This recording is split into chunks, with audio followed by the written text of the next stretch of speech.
I think Pixar just made its first horror movie, and I loved every second of it. And if you're on this channel, it's because you like horror, you love horror, and I implore you to go watch this.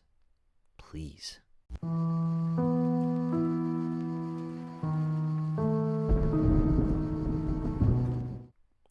The movie that I'm going to talk to you about today is Hoppers, the latest Pixar movie that is in theaters right now. Thank God, where they belong. Like, I haven't been a fan of Pixar movies in over a decade. Um, and especially during the time where like they were putting Pixar films straight to streaming or Pixar mini series. Like they were like objectively oversaturating something that is important to a lot of people. All of us grew up on Toy Story, and to just throw them on streaming and use that animation style and just tell stories. I guess that's what every production company does. When something hits, they oversaturate it eventually. But when I saw the trailer to Hoppers, right, which by the way is directed by Daniel Chung. He's done mostly shorts, worked in the art department for Bolt. But this is his first big feature. And, you've got recognizable voices like Meryl Streep and Dave Franco, but I don't give a fuck about any of that because I'm here to tell you, as a horror fan, that if you love horror, this is a Pixar film for you. Let me fill you in on the narrative real quick. So the story follows Mabel, 19-year-old who is trying to protest a highway being built over a natural glade. It used to be the home of a lot of animals. And the reason this glade is important to her is because as a kid, she would get in trouble a lot, and her grandma would tell her, hey, whenever shit gets rough and shit sucks and the world sucks and human beings suck, just come out here, stare at the glade, listen to nature, everything gets better. And her grandma passes, but her last dying wish is that Mabel takes care of it.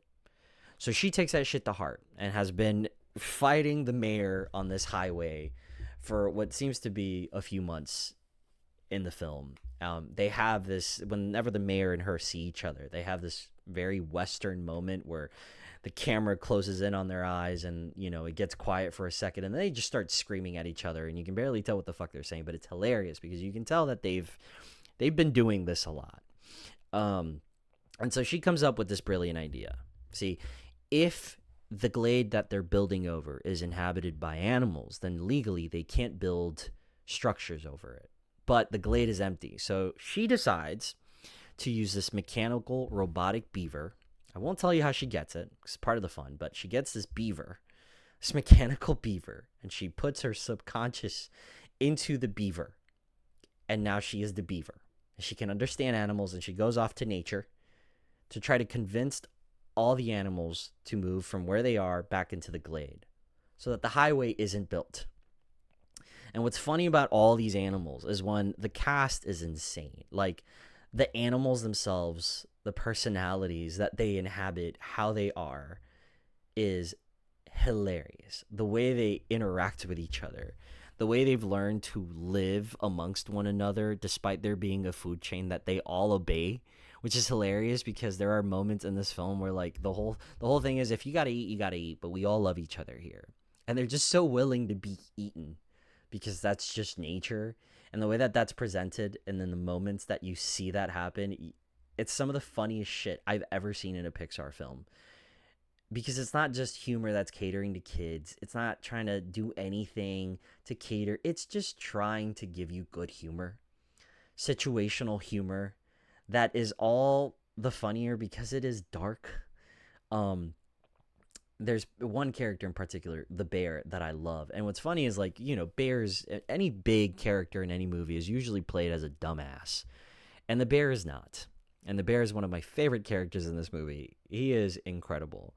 Along with so many of these other characters, these other animals, there's a beautiful realization of this universe too, the sort of world in this film. There's a hierarchy that's explored. There's a council of kings.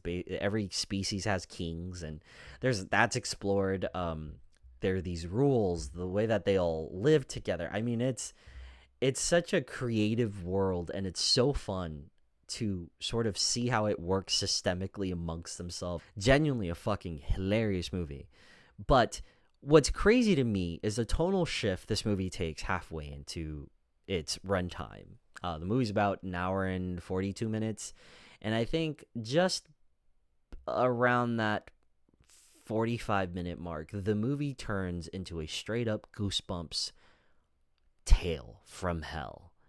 I mean, when I say this movie is a horror film in the latter half, it's pulling references, visual references from Leatherface, Hereditary, The Birds, Jaws, Sharknado, Terminator, and some J-horror influences as well that I just did not expect. When I was watching this, I was like, okay, somewhere along the writing process, he decided, yeah, fuck them kids. This is not for them.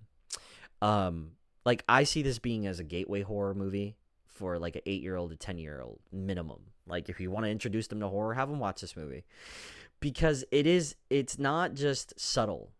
Like, there are moments where the camera on a villain in this film turns into like Sam Raimi Evil Dead levels of camera work, composition, shadow, the way a character moves and jerks, the way they're like in a way that is influenced by things like The Ring, The Grudge, J-horror in general. The subject matter gets fucking dark. It even turns into sort of a disaster film by the end. And level of escalation from the moment that shit gets bad to the moment it gets nightmarish. There's a false ending in this movie where you go like, oh, this is where it's ending, and it just says, nah, not even close. We got another 30 minutes. And it is genuinely about, at some point, a specific animal influencing other animals to commit genocide against humans. And he almost accomplishes it, which is what's crazy. Is this film really goes there?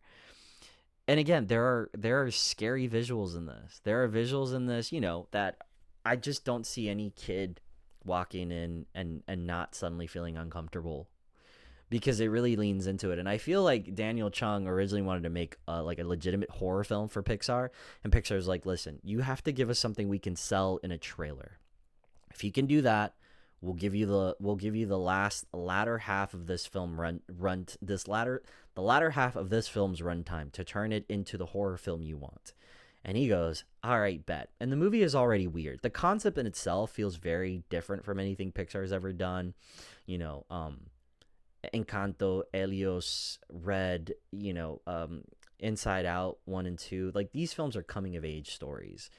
And this film isn't that. Its concept is weird. Its characters, the weird characters that she surrounds herself with are weird. Some of the dialogue is weird, but in a good way. Like, it just all feels like an A24 version of a Pixar movie, but with horror in it. If any of that makes sense to you and it excites you, I'm trying not to spoil anything, but because there's some really great sequences in this movie that are just like, wow, that's horror. Like, this guy must really love horror, because, again, to pull from Texas Chainsaw Massacre, Birds, Alfred Hitchcock, Steven Spielberg, like J-horror, this really does feel like a love letter to growing up with Pixar, growing up with horror, growing up with Steven Spielberg, Alfred Hitchcock, Leatherface, and not just like, hey, look at that, it's a horror thing. No, like, they're active things in the plot, and they're also